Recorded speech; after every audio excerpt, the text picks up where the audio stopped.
Tak, první otázka z komentáře teďka, takové hravé výzvě byla, jestli komunikuju ve světelštině i s draky. Ano, draci se mnohdy mají i tendenci aktivně jako kdyby ukázat.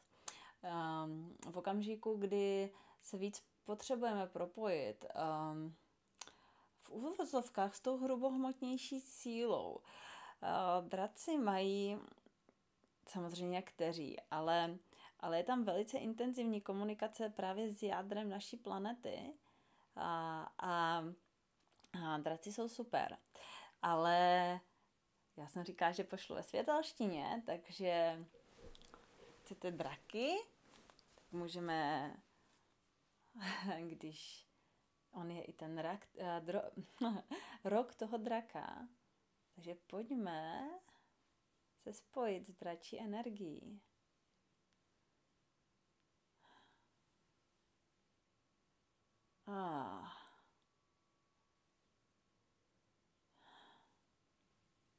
Restanovu aleja kiata, okiana siaka, ankara sakaloya, luveya kiana sika loya wa, rindai kaswa, lierkaya natalo, kiana restawa, akara laya. Raciun racium laisa riantun sayua kei wale rada tayu.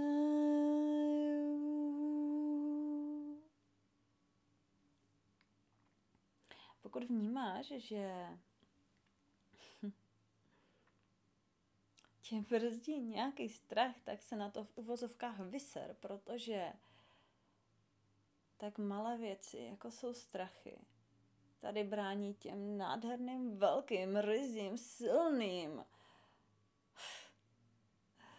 věcem, které se tady touží zhmotnit, touží být tady vytvořeny.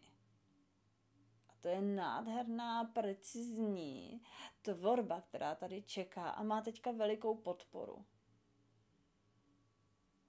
Ta dračí energie nás vybízí k tomu už do prdele sfouknout. Pro ně jsou to prostě fakt takový plamínek, jako svíčky, jo, prostě.